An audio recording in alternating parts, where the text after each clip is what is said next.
So 1987 will remain in my memory as the year when the cruelest of injustice was perpetrated on 16 innocent people, 22 altogether. It was perpetrated not only on the individuals, but on civil society and civil society activists, and made all of us cynical, fearful, and suspicious of civil society activism and of civil society activists, the individuals themselves. And that is, for me, the saddest part of the whole event. It will be the second time in our young history that civil society was, in fact, inflicted in a very dramatical way a major wound. But those individuals, by the tyranny of oppression. They know you're innocent of the crimes you have been accused of. They knew. We know you're innocent and that you have suffered and still are suffering from the pain of a painful, humiliating, and false accusation. What can we do about that? What can we do? I know nobody has proclaimed that you have been accused falsely. We can only ask you forgiveness. We can apologize for our silences. For our collaborations, we can apologize. We can apologize for petty-mindedness. We, as a society, were silenced into submission. We didn't fight, and I'm sorry we didn't. In the last 30 years, it has taken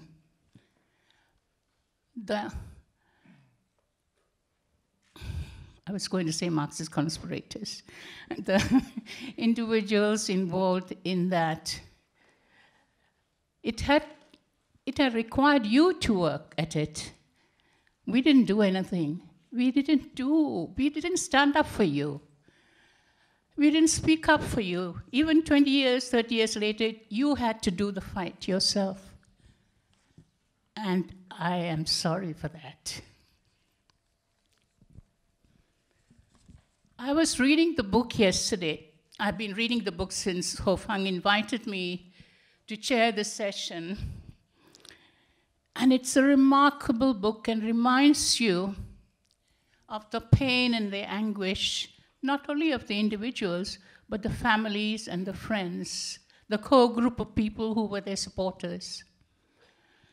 That pain and the anguish and the fear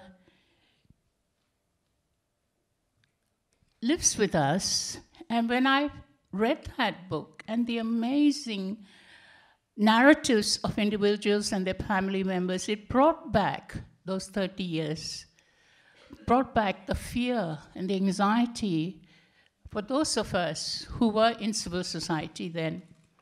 I remember I was a member of AWARE. We were organizing the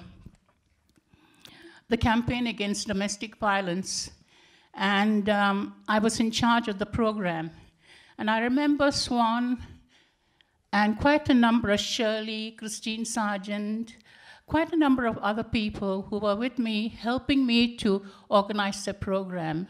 The day before the launch of the program, we had a final rehearsal at RELC.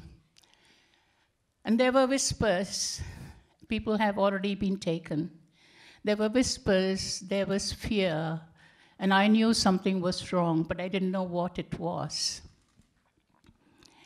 And then we went on with our domestic violence program. And during those times, nobody knew why they were detained. So we all lived in fear of detention, of that knock at midnight. And the second time I was closely, well, I was in the periphery, but this time Swan was sitting beside me. We were attending, we were both colleagues at Singapore Polytechnic. We were attending a seminar run by these Canadian professors at RELC. And she was sitting beside me, and in the morning she came and told me, we have just issued a press statement denying that we were involved in any kind of conspiracy. And I think ISD is going to come. And within the hour, ISD did arrive. It knocked on our seminar door and picked Swan and walked away. So that was real.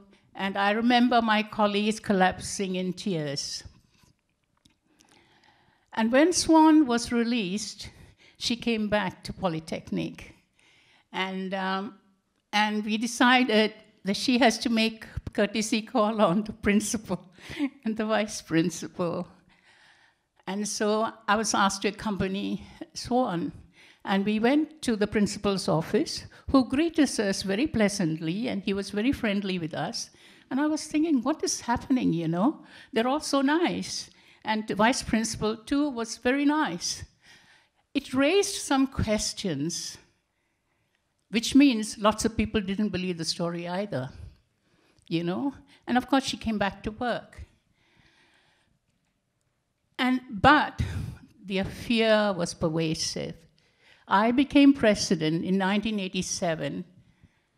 I asked one of the founder members, why did you all choose me? I was not known. And they said, because nobody wanted to be president. So here I was, very naive, innocent, was pushed into being president of AWARE in 1987. And I have been an activist ever since. I became politicized, I became angry. And anger is a great driving force for civil society and political activism. So now we come to the conversation. The conversation is between you and 4 representatives here. I don't think you need me to read, it's very skimpy anyway, need me to read these bios. You all know them. We just saw them, except Swan and Hitling, yeah. It doesn't say anything about their humanity. When you read a bio, it doesn't tell you anything about the person, about their humanity, about their compassion, about their civic mindedness, about their concern for fellow citizens, about the work they were doing and why they were doing and what they did, because they wanted to live the value that they believed in. They wanted to make this a better society. And that's what, you're all here in solidarity with what they have gone through. You're all here to support. And so I give over the floor to you to ask questions. As Svaihan has already said, only questions, no speeches, keep it short. And the questions will be directed at Yitling, Swanser, Vincent. Vincent, I met, and Kenneth, I'm meeting. Vincent, I met a long time ago. And I was reading, you were a community organizer. If you were a community organizer in the US, you'll be president now. But that's what civil society for me anyway. That was what civil society means, is to organize in network of friends and network communities that we get together to believe in a value system, to practice, to promote. And that has been my driving force, is to create those kind of communities and networks. And I hope after this, when you have heard their stories, you will go, because really you don't have to be afraid. We have survived 30 years. I have survived 30 years without the ISD knocking on my door. And it's possible to do little things to improve the relationship of the communities in your neighborhood. You don't have to do great things, to improve the well-being of societies. Just begin with yourself and your friends around you. And one of the things that I learned was that power is not monolithic. Power resides in each and every one of you to create change, to make a difference. Sorry, that's the end of my speech making. I will.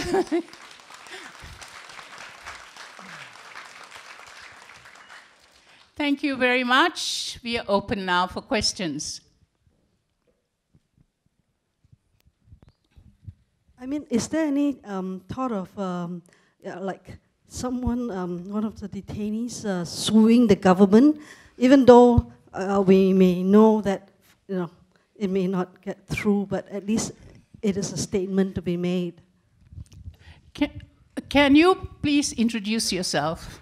We have the habit of not knowing people's names, and it'd be nice. It just humanizes you and humanizes us. Thank you. My name is Kim Ong. I run social enterprises. One of them is with artists with disability.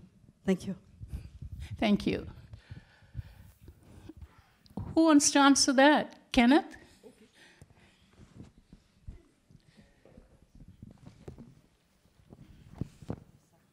I kind of speak for myself. I think I've already hit my head on the wall once, and twice actually, because I was rearrested. I was arrested twice, and this thing took me about 18 months.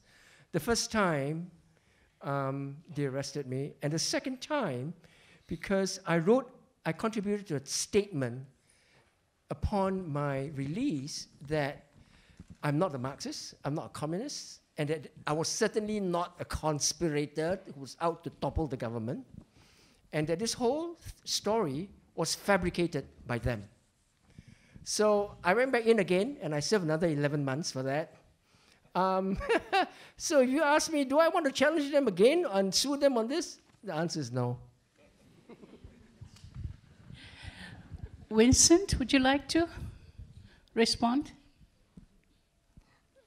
I left that as an unanswered question in my article in the book.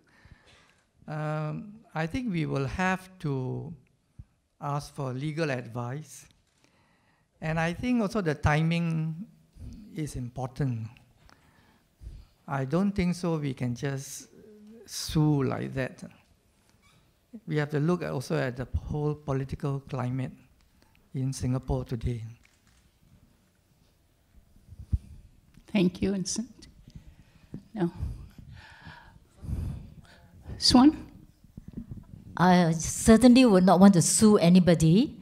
And the last thing I want to sue is the government.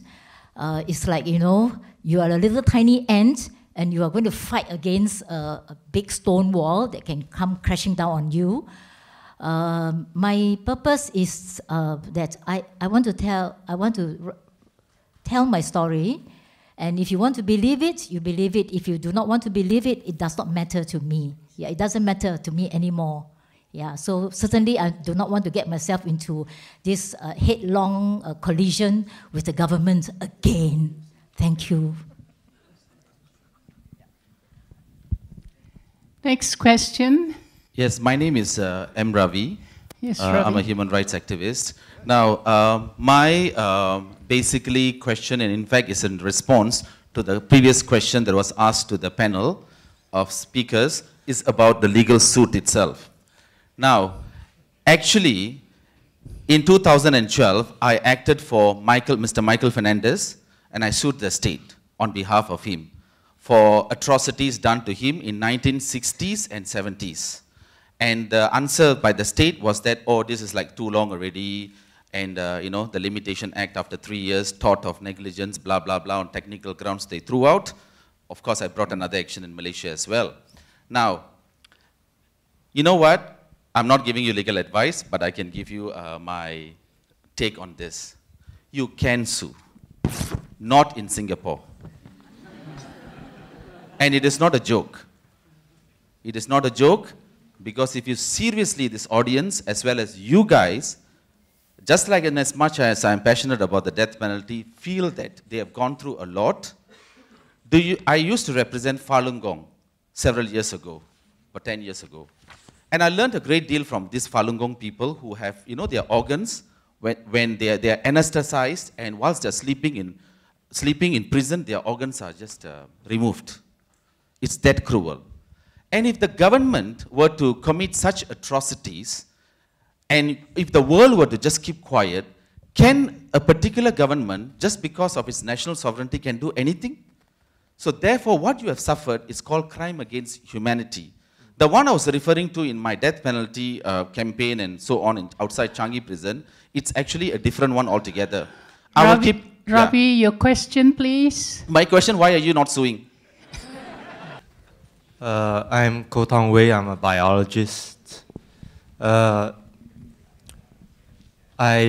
am asking to understand what were your visions for Singapore before your detention? What your visions were before you were interned? Good question. Thank you very much. Kenneth. Like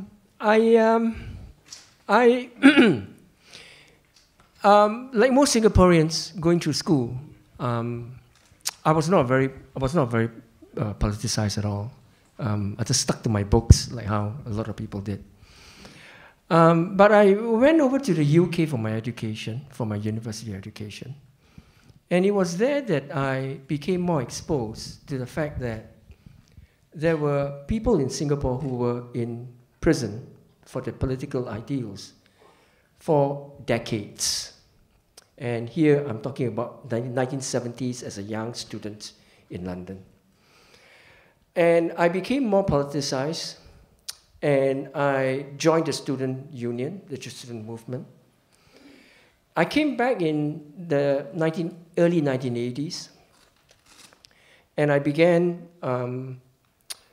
participating in the campaign, in the general elections campaign, to defend J.B. Jeyaretnam's single seat that he had, opposition seat in the Anson constituency.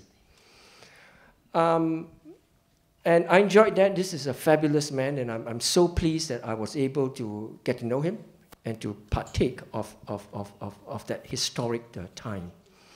After the 1984 general elections, I went on to write for The Hammer. But I never joined the party because I wasn't sure that political party, getting into political party was really the thing for me. And then, in 1987, I was arrested. So your vision, my vision, I like to see Singapore being more democratic. I like to see Singapore having that freedom of speech where people can actually exercise their powers of thought. And I do not like individuals, especially the poor, being put down.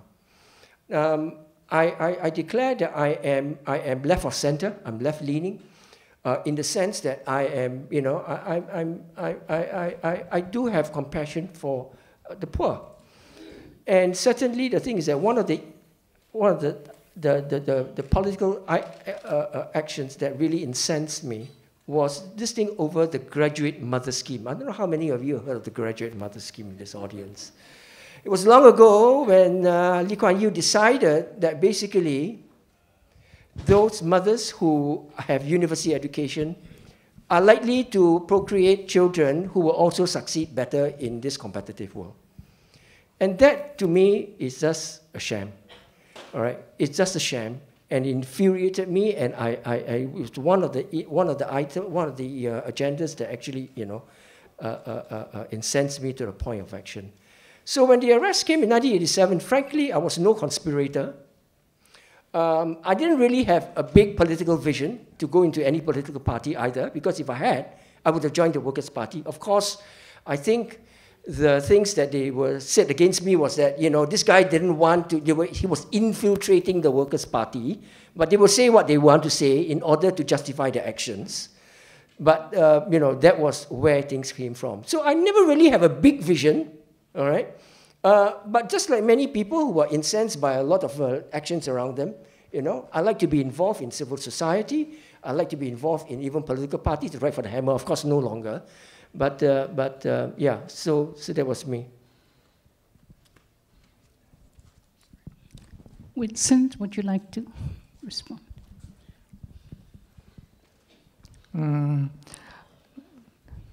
I didn't have very big vision while I was actually in the seminary training to be a Catholic priest. I was in fact very pro-PAP. I was making fun of my colleagues in Malaysia, and sometimes even telling them that what they need is a dose of Lee Kuan Yew and the PAP government in Singapore. All that changed very much when I was involved in community organizing in Taman Jurong in the 1970s.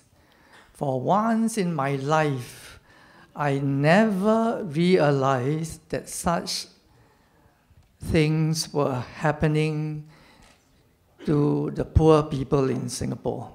And by poor people, I mean people of the lower income group and migrant workers from Malaysia at that time. It really smashed my glorification, actually, of the government of the day. And in the organizing work that we were doing, we were being pressured because the method of work that we were doing was to organize people for power to solve their own issues. The government didn't like that kind of methodology. So from that time onwards already, I was actually put under the radar of the ISG. Later on, I joined a legal firm, and because of the issues there, we formed a trade union. The members of the union in my firm elected me to be the secretary, but NTUC barred me from holding any position. I found out the answer was Vincent Cheng is not allowed to hold any official position in the trade union movement in Singapore. So from that time onwards, I realized actually that I was under the radar for what I thought was normal social action, normal social work that I was doing. I wasn't promoting any violence, but why is it that I was targeted? But I didn't quite realize, because I took up more social work, social action work, under the auspices of the church. And yet, 1987 happened. So my vision has all along actually been to work and to struggle for social justice. I have no other big vision. Thank you, Vincent. Yet Lang? Okay, like many of you, yeah, I too don't have big visions and all that. My political awakening actually started in 1976 when I was in the Polytechnic, and within the first 2 months when the school started, my seniors who were standing for the Students' Union Council were arrested. And that was when I was introduced to ISA, because I don't have any awareness at that time of such thing called ISA. And as a 16-year-old at that time, you begin to question, why is there such an act? And how come nobody talk about it? And who do you ask all these questions about ISA and the history and why are these people taken? So this was the beginning of my political awakening. So sometimes when people ask, are you proud to be a Singaporean? My answer is always, yes, I'm proud to be a Singaporean, but it's not what we have been brainwashed to think, that we have the best infrastructure, best port, best airport and all that. These are just physical buildings. I will be proud to be a Singaporean if we really work as a nation to build a society based on what we ask our children and students to say every morning, to build a democratic society based on justice and equality. And justice must be seen to be done. And do we have the political will to say that we really build a justice based on the pledge that we take every morning? This is the question that I ask. Okay, I certainly do not have a vision of what I want in Singapore. As usual, I will always say I'm always a late developer. I went to the university, I went through it. I was not involved in anything political. But I find that, you know, the way life goes on after you go through university, it's like something is missing. And I did not enjoy going around with friends that, you know, play mahjong in the weekend, go disco dancing, or, you know, things like that. And then when I started mixing around with other people that start talking about, you know, social justice, talking about the poor, it kind of, you know, rang a chord in my heart, you know, that this is something that which I identify with. So, and I think also I started teaching in this school, and most of my students were all from you know, social backgrounds that are really quite poor, and I could see that they are not going to succeed, you know, very much. Maybe the top 3 classes, all the rest seems to be like you know, all meant to go to the factories to work. And of course, I get to meet people like Vincent and some friends who are from the church groups. And when they start talking about social justice and fighting for social justice, fighting for the underdog, it really is something which I feel I identify very much with. And then, of course, I was introduced to drama. I was never really involved in drama, but suddenly I found something which I really liked. And it's through drama that I feel I am able to bring out issues of society which can reach out to people. And that's it. And so, and just before I was arrested, actually, all those plays which I put up was not like intended to hit out at the political system, but it's just looking at the policies and say, hey, these policies are not right, they're not good. You know, I need to do a play because we have been invited to take part in these in the festivals, and so I started doing plays, you know, and what can I do? Perhaps let's look at the newspaper. And I look at the newspaper, I look and I studied them, and then I write little skits about all the things about the social issues of the day. In 1985, 86, all those social issues are exactly the same issues that is happening now, but maybe it's even worse now, okay? I talked about the CPF. I talked about Of course, I talk about the graduate mother scheme, but actually I just did it not very deep. It's just skits, you know. I talked about the education system, you know, it's creating so much stress with all these youngsters, you know. And it is, again, just something that you can laugh about. And of course, I talk about the government, you know, wanting to control us and things like that. Yeah, but I thought, oh yeah, I am very open. I'm not talking about communism. I'm not talking about you know, what you call armed struggle. Should be okay, you know. I don't think I'm going to ever get arrested, so I got quite bold, you know. So I started criticizing a bit more in my second play. Yeah, so vision, no, but I would say that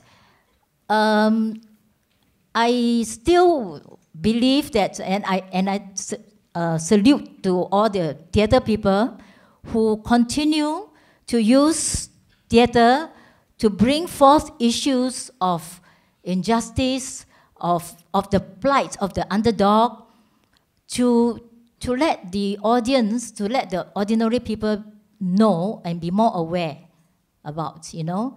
And such things, I wish that I could continue to do this, but yeah, I'm getting a bit tired of, you know, really being involved as in a theatre directly. Yeah. I just want to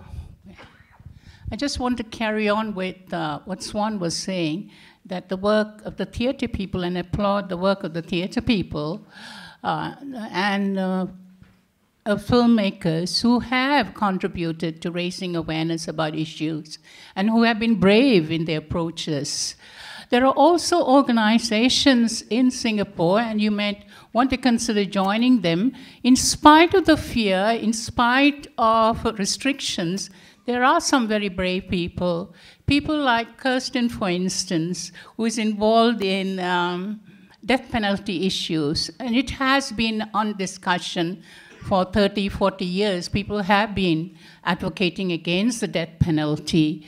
There are people who are also groups which are also struggling to improve the welfare and the human rights of foreign workers and domestic workers, like the Transient Workers Count too. Human rights groups like Marua also addresses human rights issues, like Think Center, and they all need people, they need brave people, and there are lots of brave people around here. So as you can see, that work is continuing. The issues remain, but the work is being carried out. I will now, here, there, all right. Hello, hi. Hi, my name is Danson. I work for the Straits Times. I have a question that maybe looks ahead a bit. After 30 years, you know, what are you hoping for now? Do you hope for more, you know, awareness about what happened, or are you hoping for reconciliation or justice? I just wanted to hear your thoughts. I'll start this side. Yes. Actually, I'm not expecting anything from this government.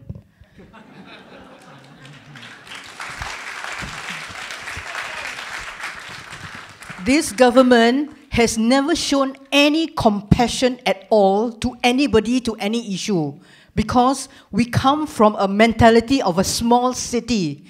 They are always afraid that if they show a little bit of compassion, then people will see them as weak.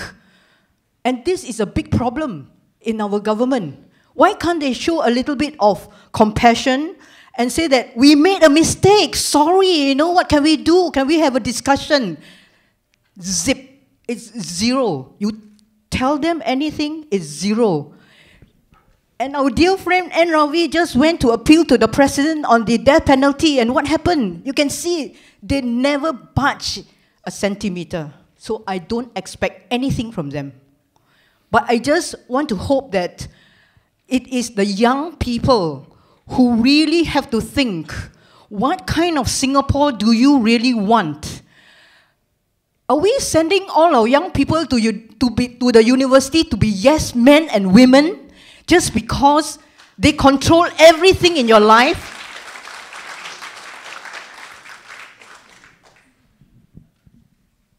Similarly, I don't expect anything from this government regarding our arrest, about reconciliation, nothing. I don't expect that. But I expect our government now to really behave better, all right, towards activists. Don't just, bully them by getting the police after them, making people afraid of losing their computers and losing their laptops because they are afraid, oh, I did this. Did I break a law? Or if I did, the police are coming after me, and they don't need a warrant of arrest. I mean, such kind of unnecessary fear. And we are just doing something, just organizing an event which is open and supposedly free. All right, above board. I expect the government to care also for the poor, to when they want to care for people who are struggling to live, really care by giving policies that really help them, not policies that give them something and then take back, and then after that ask them to apply again. Things like this. I expect the government a lot, actually, to really care for the people in Singapore, not just for a particular elite group, who already has enough money and resources to care for themselves. Thank you. Thank you both. Hello. Just a minute. We haven't finished yet.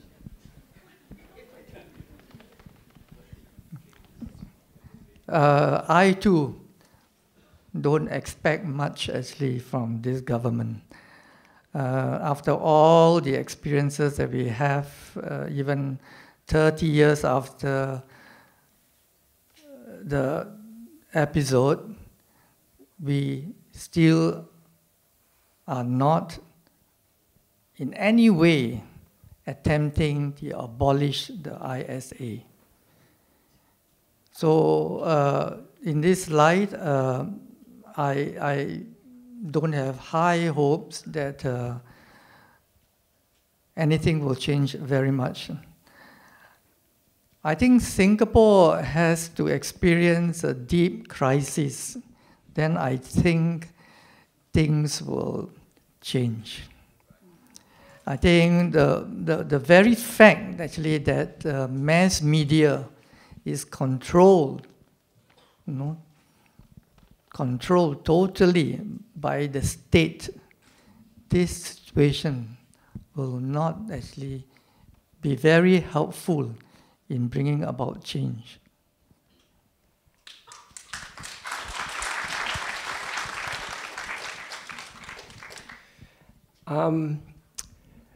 I think in Asia, there are a lot of authoritarian regimes. And what I see in the last 30 years is that there has been some movement that's come out of that. I see Taiwan, there had a very bloody past. I see Korea with Park Chung-hee, very, very bloody. And they have turned around the corner. They have become, great powerhouses, not only of the economy, but they have also become great powerhouses of, allowing people to speak up on democratic values. I think these are strengths, and I think this is where Singapore ought to learn from. So while I do not have very much, like my colleagues up here, do not have very much faith that these fellows will come round, I hope, my fervent hope, that I think in time, things will. I think, for instance, the fact that they allowed this 1 hour documentary and give it an R21 is probably a hopeful sign. Thank you. Martin? We'll come back to you. Just Martin first. Hi, Martin C., agitator. I've known you guys for a number of years, and I've had the honor to moderate the talks. Now, the fact that some of you remember in considerable detail what happened 30 years ago, leads me to my first question, and that is, did you suffer any post-detention trauma in the years following your release? This is something I never asked you guys, even privately. For example, did you wake up in the middle of the night in cold sweat? Did you get frightened every time you hear knocks on the door? Did you become a more private person? Did it affect your relationship with your family and your colleagues? Did you harbor a lot of bitterness and anger against the government? Did you want to feel that you need to leave Singapore? Because it seems to me it took you guys 25 years to speak up. So that was my first question. Second question to Constance. How much did the 87 event set Singapore's civil society back? Third question, Kirsten, as a young freelance journalist, activist, what is your perspective of the 87 incident, and what do you think the ex-detainees or people like us need to do? Thank you. Would you like to start? Yeah.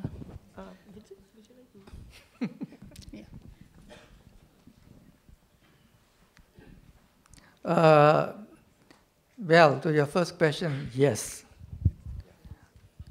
I think I was very traumatized because I've always said that it was torture.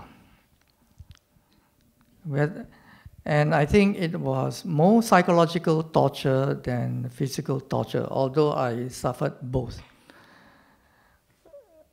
And I've been always telling people that actually that when I look at Uncle Kueh, the image, the memories come back very easily. That's why I have a deep hatred for Uncle Kueh. The trauma actually, for me, the trauma was repressed when I came out. In the sense that because I was working as a freelance reflexologist, and I was doing a lot of massage work, and during that time, actually, AIDS just entered Singapore. So I was involved in trying to save the lives of the AIDS patients. I was running around, putting a lot of effort, and then using massage. Because at that time, in the beginning, the AIDS patients were treated like lepers. Even the doctors and nurses were keeping away from them. They would be dressed from head to toe in gowns, in gloves and all that. Nobody wanted to touch them. So with my hands, I was touching them, and I was just wanting them to feel that there are people who care for you. And although they died in my presence and all that, but I think that helped me a lot to repress the trauma. And after that, when I went to work with cancer patients and feeling their deep pain and the relapse, I was having this trauma actually out of my mind, you can say.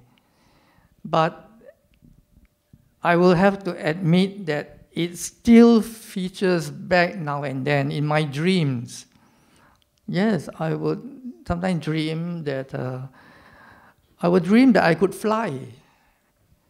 And if you are an interpreter of dreams, you would know actually when you dream that you can fly, it's something, there's something deep inside that you are trying to resolve. I also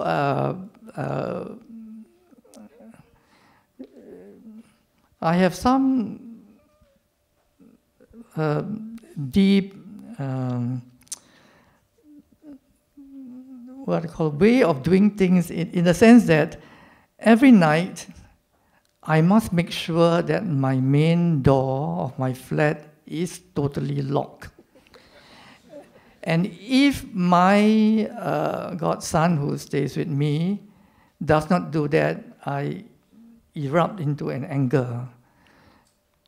I think that all these things, I think, tells something, that deep down, the trauma is still there. I did actually go for counseling because I was in Hong Kong and I was telling my story to the people in the Asian Human Rights Commission, and they advised me to go for some sessions there. I did, but and even after a few sessions of counseling, they advised me to go for another therapy, which using your eye movement will help to reduce the memory of the 87. I had to stop this after 2 sessions because I was a bit restless, and I asked the therapist, what are you trying to achieve? So she told me, is to help you reduce the memory of these events. So I told her, why are you going to do that? Because I'm writing my book, you know, I need my, and so that whole thing was stopped.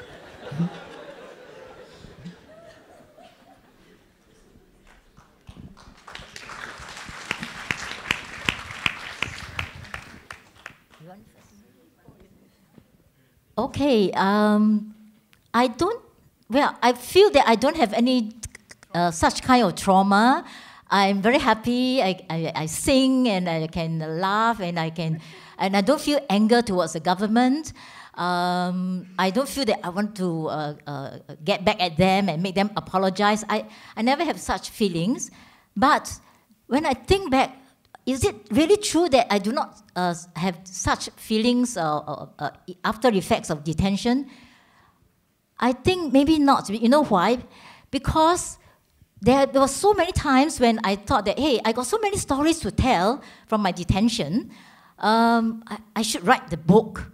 But it was impossible because when I think that I'm going to write my book, then I need to read what the Straits Times say about us, right? The minute I read the Straits Times, I fall into a terrible depression. and then sometimes it's anger. Sometimes it's like, oh, I can't stand it. I don't want to look at it. And if I refuse to look at what they all say about me, am I hiding like ostrich trying to, hide away from all these accusations? So I told myself, all these accusations mean nothing. So it's okay. But if I want to write the book, I need to read it, and it gets me so agitated, so forget it. So the book never really come out. Until, of course, this other book that came out, I don't have to read all those things in the Straits Times. I just write some stories, you know. But of course, there are very many more stories to tell. I think some of us are still in denial to say that, I'm not traumatized and all that kind of thing. For me, I think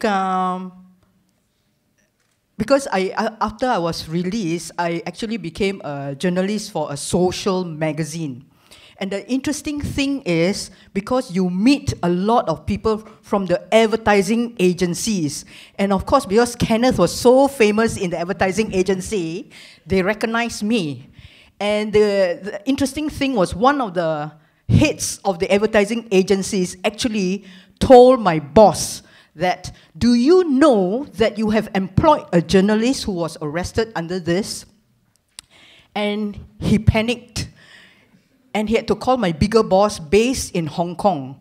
And the wonderful thing is, this boss, who is not a Singaporean but having worked in Singapore, knows the PAP government very well, told this Singapore boss and said, Yit Ling has suffered enough, we don't have to do anything. So in a way, I think that to have people who understand this kind of thing helps a lot in my psychological effect, that there are people who actually understand what we've gone through. So we don't have to harp on, I suffered and all that kind of thing. So for me, I think it's interesting to meet people who actually recognize you from the incident, and yet They do not dare to ask you openly, but you know that from the conversations, they're actually quite sympathetic.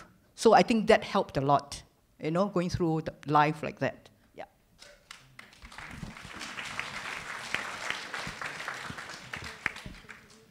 Do you have a question too? I know, but you also have a question. Oh. Martin, you asked a question too. Yeah, it wasn't actually explained, but I'm just here to moderate the online comments from the live feed. So I'm not just sitting here because there's no seat there. But, yeah, so Martin's question was, as a young activist, what was the kind of impact of...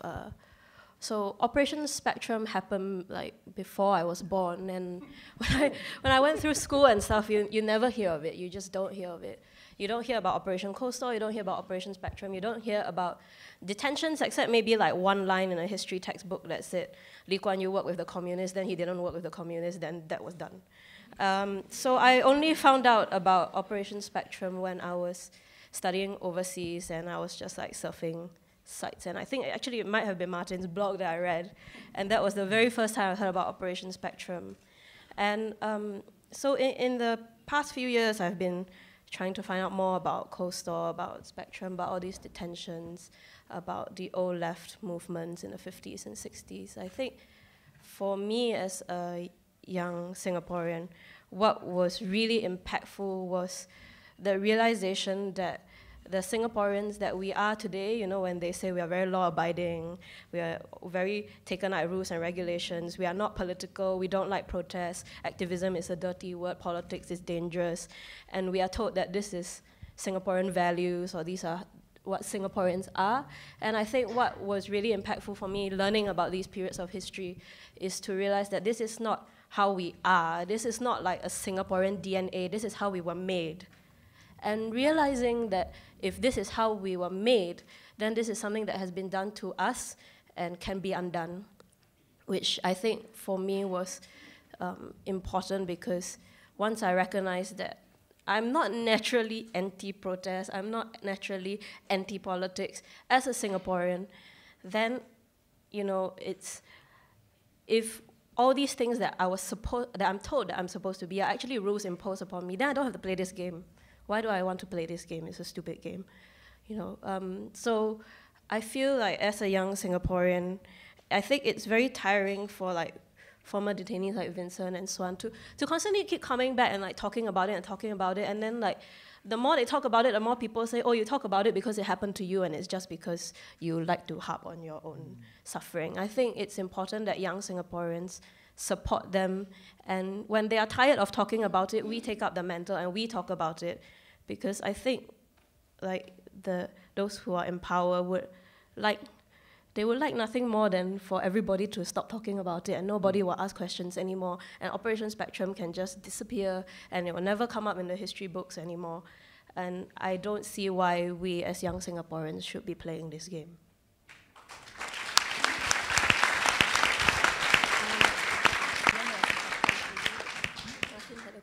Yes, Anna. Yes, Martin. As I said earlier, I had become president of AWARE in 1987, soon after this operation against friends and colleagues I knew.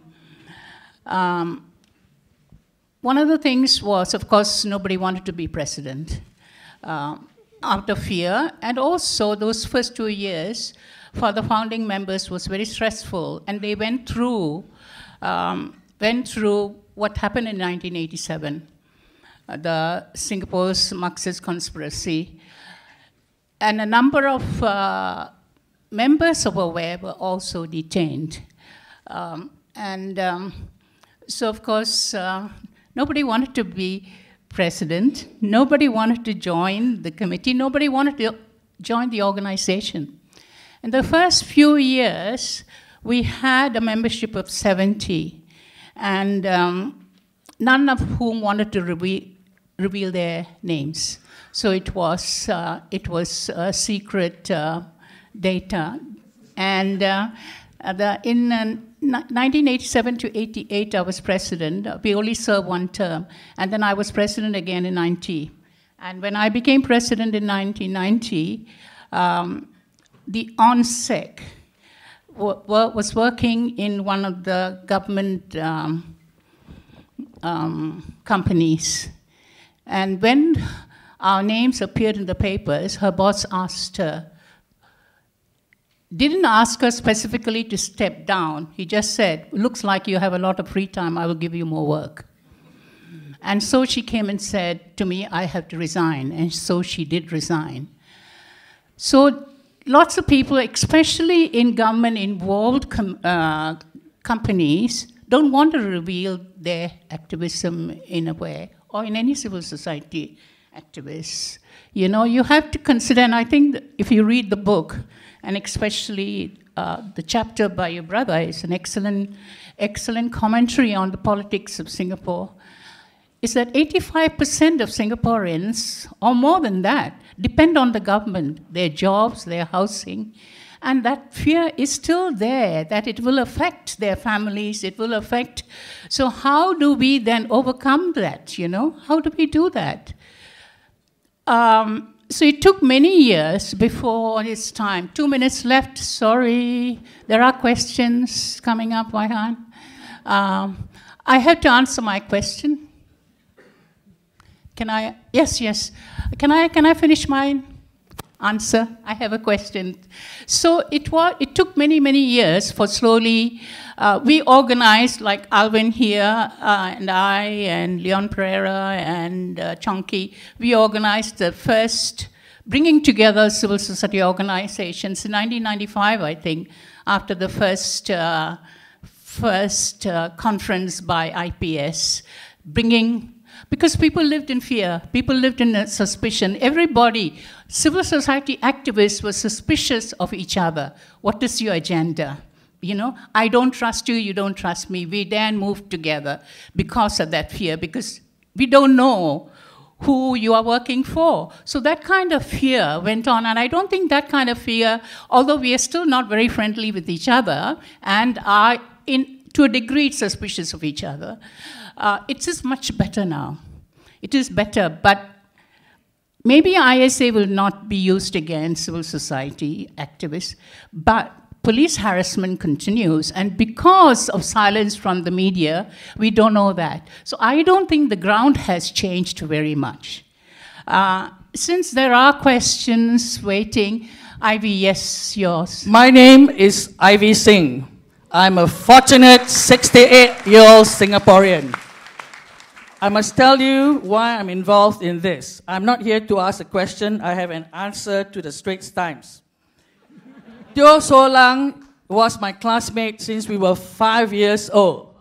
In 1987 and 88, my rich Indian father was very sick, and I had no time to read the bloody Straits Times. Okay? I don't think the entire PAP is bad. Some of them are pimps, some of them are pests. I have been specifically instructed to limit you to a question, please. No. I am answering that question, the question that the press asked. What do you all hope to see from this? Straits Times, print my answer. Ivy Singh. We do not want to see this fucking shit happen again.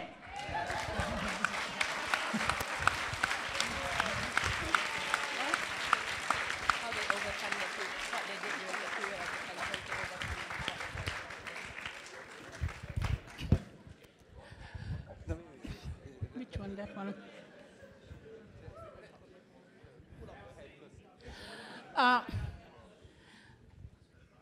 I have a question here, streaming, but they've already talked about their detention.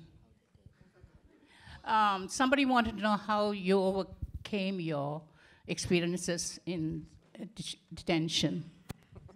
How did you overcome your experience? Did you overcome at all? And I think even that has been answered, you know?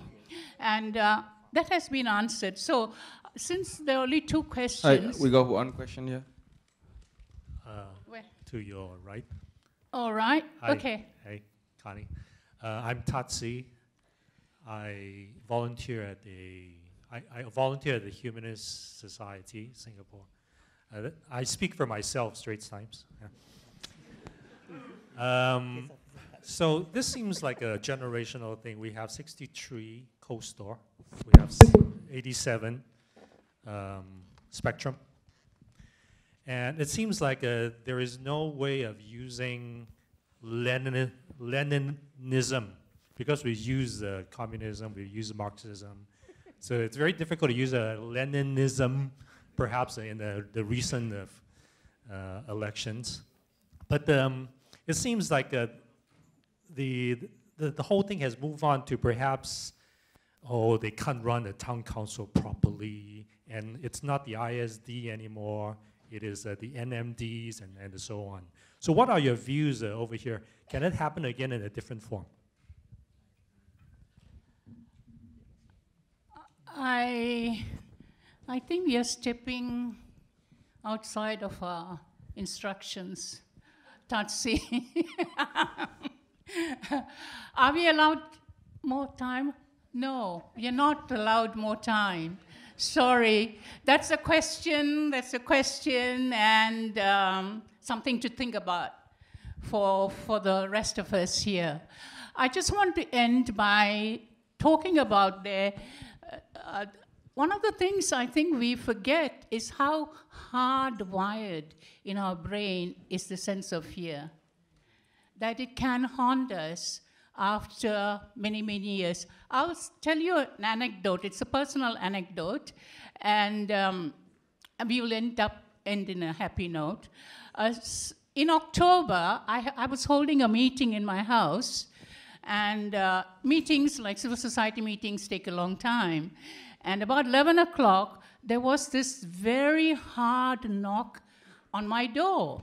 Really heavy knock on my door. And that knock on the door has reverberated across civil society.